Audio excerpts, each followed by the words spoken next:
Tapos ang process, deliver. Okay? Wala na, diretso na po to. Ako na lang din kunyari, no? But understood ko, may kausap ako, kasi ako na nga, ha? Okay, in 1, 2, 3.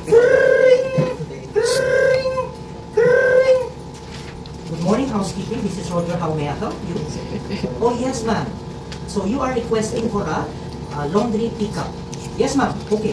Anyway, ma'am, before anything else, can I get your full name together with your room number? Okay, so you are Mr. De La Cruz from room 201, and you're requested to send somebody to pick up your laundry.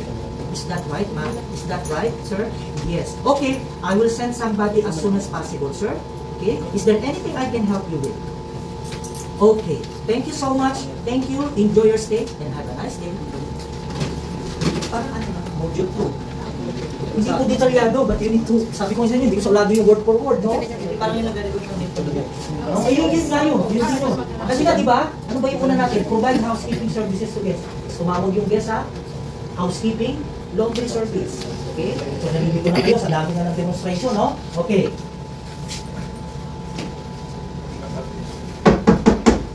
Laundry service. Laundry service. Laundry service. Hi, good morning. Is this Mr. Juan De La Cruz from room 201? Yes, sir. Can I come in, sir? Okay. Sir, do you want me to leave the door open or closed? Okay. Sir, can I come in? Sir, can I get your laundry list, sir? Okay, sir. Sir, can I check your item? Is there any damage on your clothes? Okay.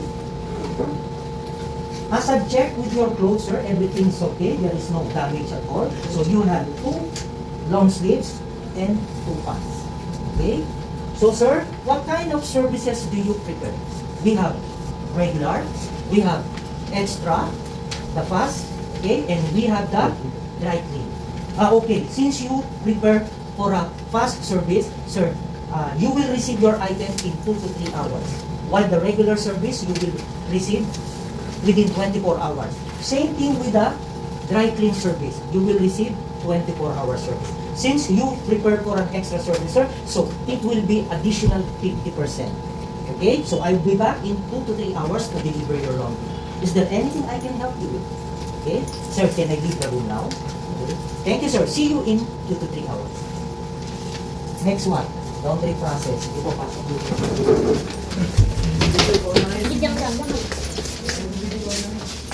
Sige po, hanap pa lang kayo ng pwesto dyan, no? Okay. Full daw. Pangatlo na po ito, no? Ito na po yung laundry process. Okay. After collecting from restrooms, okay, we need to segregate, okay, and record it. Okay? After recorded it, we need to proceed now to our machine. But before that, we need to check the physical condition of the machine, the wires, and the faucet, if it is functional. Proper. Okay? Again, for safety reasons, you need to check the wires. After checking if it is safe, okay, then open the lid. Okay? Put the clothes inside the machine. Put the detergent together with the fat conditioner. Okay? Then close the lid.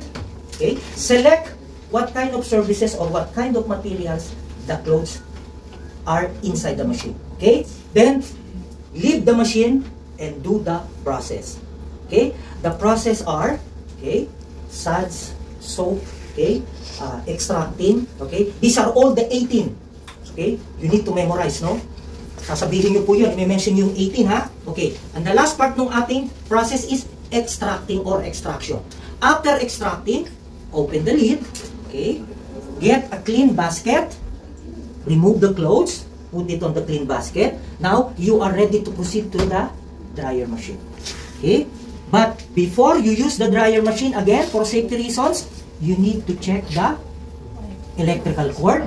Okay? So, if it is safe, then plug it in. Okay? Open the door, but before you use it, you need to check the filter. Okay? Since madumi, no? Okay? Be sure that the filter is clean before you use the dryer machine. Okay? May gumagamit, hindi marunong maglinis. Okay? Then put the clothes inside the dryer machine, close the door, and set it to the maximum level. and let the dryer machine do the process. Okay? After drying the machine, get the clean basket again. Okay? Open the door, remove the clothes, and you are ready now to proceed to pressing area. In pressing area, we have two types of pressing. We have the steam, and we have the iron and iron board, which is the manual. Okay? But again, it depends to the guest request or preferences. Okay? Since the guest requesting hanging, okay, so after pressing or steaming, put it in the hanger, then put it on the hanging area. If the guest requests that's for a folding, fold the clothes, put inside the laundry bag, put it on the shelves. Okay? Then, label it, record it, then ready for delivery. Okay? So now I'm going for the word module. For na. Sige po.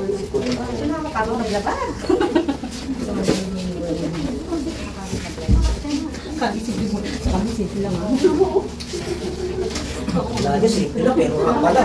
Supervisor na lang ako. Magsusupervisor na lang yung iba. So now I'm proceeding now for the word. Okay. Which is the delivery. Laundry service. Laundry service. Laundry service. Hi, good afternoon, sir. I am Roger. I am here to deliver your clothes. Can I come in, sir? Okay. Sir, do you want me to leave the door open or closed? Okay. Sir, here is your laundry. Sir, where do you want me to place your laundry? Okay, sir. I will put it inside your wardrobe. Okay. Sir, are you ready? Place inside the wardrobe. Okay. So, what kind of payment do you prefer, sir? Cash or card? Okay. Since you prefer the card, okay, can I borrow your card, sir? And can you sign this receipt, sir, in order to process your laundry? Okay, sir. Is there anything I can help you with? Okay, so just dial, don't hesitate to dial 01, housekeeping department. Okay, so can I leave the room now, sir? Okay. Again, sir, if you need anything, just dial 01. Thank you and have a nice day. Palakpakan naman yan. May pila yung sinabi ko, pero haba po dyan, ha? Hindi, ang gagawin nyo nga po kasi is basahin nyo ng buo, get the message, but try to make sure yung 18 process, kumpleto po yun. Alam po ni assessor yun, ha? Okay? Don't be confused. Ako rin, napupunfuse ako sa 18, ano? And lalabas po yan sa exam nyo, ng 18 process na yan. Okay? So, 4 na po yun. So, kung may kulang dun sa sinabi ko, tignan nyo na lang po dun sa script, no? So, ginawa ko lang yun for your reference para alam po niyo yung gagawin. Again, pag nag-deliver po kayo, hindi po mahawakan yung damit, ha? Nakalagay po sa basket. Okay? Kasi sabi ng guest niya, di ba, lagay sa loob ng wardrobe. Put it on the wardrobe. Then, what kind of payment do you prefer? Cash o card? Siyempre, nakalagay dyan, card, no? So, Isama daw po ba yung basket sa wardrobe? Siyempre, hindi. Ano ba yan? Grabe naman yun. Kasi nga, sir, what do you prefer, sir? Card or cash? Diba? Nilapag ko lang kayo naman, gusto niyo talaga detalyado eh, no? Understood na yun, ano? Gusto niyo talaga detalyado. Baka mamaya siya ilalagay yung basket. Okay, understood na po yun, nandun na yung damit. Nilapag ko lang kasi ipukulit kayo yung card na. Okay? Okay, so any questions? Okay. Again, when you are handling machine, ito yung sabi natin, ano? Always check for safety reasons. Okay? Hindi po basta-basta yun isasaksak, ano? Okay? So, check-checkin po muna bago siya i-plug-plug. Okay? Again, yung kung ating machine na yan, siguro naman pamilya kayo dyan, no? Pangbahay po yan. Okay?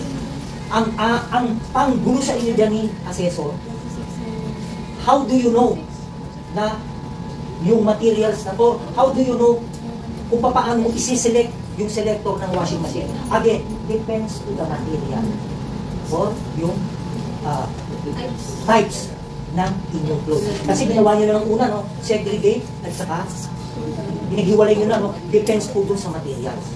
Okay? So, yung po washing machine na pagka sinabing let the machine do the process, naka-auto na po yun.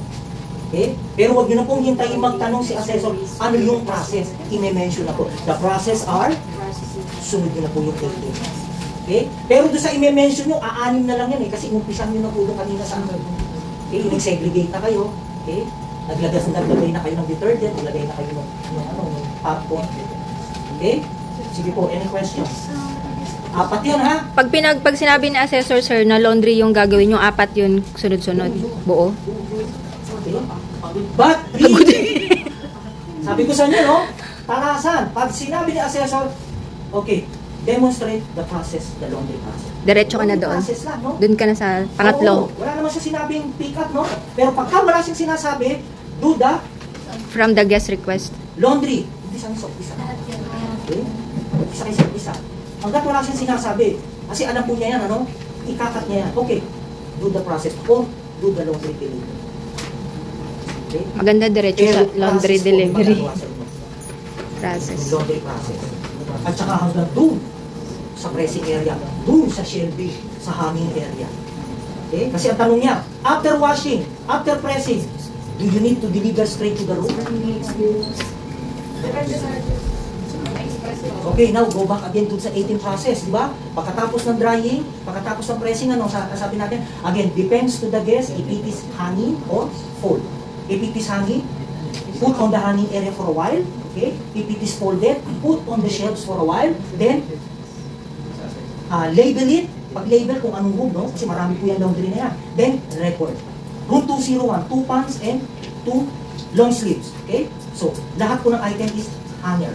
So, i-deliver po yung hanger. But you have your trolley, no? Naka-hanger siya lahat. Hindi po siya didiretso, no? Didiretso po muna siya sa hanging area and the shelves. Kasi baka mamaya, apat ito, yung dalawa, hanging, yung dalawa naman, fold. Kaya, checkin mo sa hanging area, room 201, anong gusto? Dalawang fold, at saka dalawang fold, at saka dalawang hanging. Okay? Kaya nandun po siya lahat sa hanging, nakalagay naman doon ng mga room number, no? Okay? Then, pagka-check nyo sa laundry list kasi may copy kayo, so 4 items lang yan. Dalawang hanging, dalawang fold. Okay, kung 4 na items, hanging, so hanging ang lahat. That is the time ready for delivery. Okay? Tire-record po yan sa logbook, no? Room 201, all items are hanging, ready for delivery. Okay? So, yun na po yun. Okay? Hindi po housekeeping, ha? We're talking about laundry. Laundry service. Okay? Pero pag yung paalis po kayo, don't hesitate to dial 01 housekeeping. Kasi po, housekeeping at saka laundry, isa. Okay? Tatawag niya sa housekeeping, ibabato kay laundry. Okay, room 201, need somebody to pick up laundry. Okay? Any questions? Sir, dun sa pick up laundry, pag sinabi ni assessor gawin mo yung pick up laundry, kung ikaw lang mag-isa, ikaw lang din ang sasagot dun sa guest or bibigyan kanya ng partner? Alam niya yun. Dalawa kayo nandito, tatlo kayo. Yung isa mag-play na guest, yung isa mag-play na. Siya mag-decide kung sino si guest at si ano. Hintayin mo lang siya. Okay, you play as a guest, you play as a laundry, attendant or housekeeping department. Kasi lahat po ng tawag babaksak kay housekeeping. Meron tayong order taker, no? Yung telephone operator ng housekeeping, natawag sa kanya order taker. Okay? Siya po yung telephone operator natin. Pag-receive niya, ibabato niya kay laundry. Okay? Sasabihin ng laundry, we are busy at this time. We cannot send somebody to pick up the laundry from room 201. Tatawagin niya yung coordinator is si kayo. Okay, Sir Roger, meron kang guest from room 201. Please pick up laundry because this is an express service. So, meaning pag express, 2 to 3 hours, ibabalik mo sa kanya, no? Okay, yung po yung may additional na 15% charge. Okay? Wala pong ibang tatawagan yun. Napakadalang nyo kung tatawag yung kay EPO. Okay? Kasi meron po tayong compendium, no? Nasa compendium po lahat ng mga local number or extension number ng lahat ng department. At doon sa telephone counter mo, nandiyan pa po, may mga naka-sticker pa po dyan kung mga department na kailangan mo nandito po yung mga extension. Bihirang-bihirang tatawag yan sa inyo. Dadirect po yan sa housekeeping. Okay? Or, sisilip yan dyan sa corridor, ikaw ang hahanapin. Or, ilalabas ng guest sa corridor yung laundry bag. But try to make sure, bago nyo pipick upin ang laundry bag, sa loob ng corridor, sa labas, wala na yung guest mo, umalis. Okay, are you going to pick up laundry without laundry list? No. Why? Why? Baka po may sira. Yes. May sira, ano pa? Baka may kulang. Okay? Ano pa? Marami, no? Pwede kayong pagbintangan. Hindi nyo alam kung anong klaseng service ang gusto ng guest. Okay? Baka mami, papatambol drive lang niya pala yun, ano? Hindi naman pala palalabahan. Tapos pinalaba mo, yung long sleeve niya, pagbalik, polo na lang, ano? Umurong. Yari ka. Marami po nangyari sa amin gano'n, ano? Marami nangyari gano'n. And people from laundry, they are all stupid also. Hindi ko naman nila lahat, no? Especially mga ibang lahi. Okay? Pag yan tumanggap ng laundry, bato lang ng bato sa loob ng machine yan, ano? Hindi niya tinitignan kung anong services. Okay? Hindi nangyari sa amin, na-worse sa Kuwait, no? Branded po. Gabbana. Kasama mo, Gabbana, yung damit ng babae, yung may mga lace. Eh, hindi nilalaban yun, dry clean. Nilaban ng Indiano. O di hati sila ng room attendant. Hindi po halaga nun. Yung Dulce Gabbana, yun. Dulce Gabbana na may mga lace. Hindi po nilalaban ng tubig yun, ano? Hindi pa naman tonto, no? Sa nakalagay sa laundry bag, ibinato sa loob ng washing machine, ta! Pagkuha niya, oh, yung hanggang dito, ganito na lang, no? Tapos naging hangin. Leather ba? Hindi, silk. Na may mga lace. Hindi nilalabahan ng tubig yun. See? Eh kung pinikat niya yun, yari, tapos hindi rin tinignan sa laundry. Alam ng laundry, ikaw ang nagdala. Pero hindi nila tinignan kung anong kind of service siya kailangan. Na-charge. Kaya nga, hati yung laundry attendant at saka yung room attendant. Dalawa sila. Anyway, may kahati ka naman, ano? Malaki kinikita ng room attendant pero maraming binabayaran. Kasi nga, sa kakagmadali ni room attendant, maraming check-up. Pipick upin na lang yung patawag sa laundry. Can you send somebody? I have a lot of laundry here. Send somebody to pick up. Wala nang check ng laundry list. Okay? Huwag po kayong tatanggap. Isa po yan sa mga tinatanong niya. Huwag kayong tatanggap ng laundry list without physical checking. Okay? Pinikap po yung clothes, yung pala butas. Di ba kanina ginawa ko? Can I check your clothes? Is there any damage? Okay. Kung may damage na nandyan yung guest at inaprobahan, sir, you have a damage on this one. It's okay, Roger. Approve niya. Okay? Pero kung tinanggap mo yung clothes na wala siya, butas, pag deliver mo nag-complain, yari ka. Bayad ka na naman. Okay? Be careful kasi marami pong mga professional na mga case na ganyan. Pinagkakakitaan nila yan. Okay? Any question po? Again, yung pagsaset ng machine natin, depende po sa texture of material o sa quality ng lalabahan. Okay? Any question po?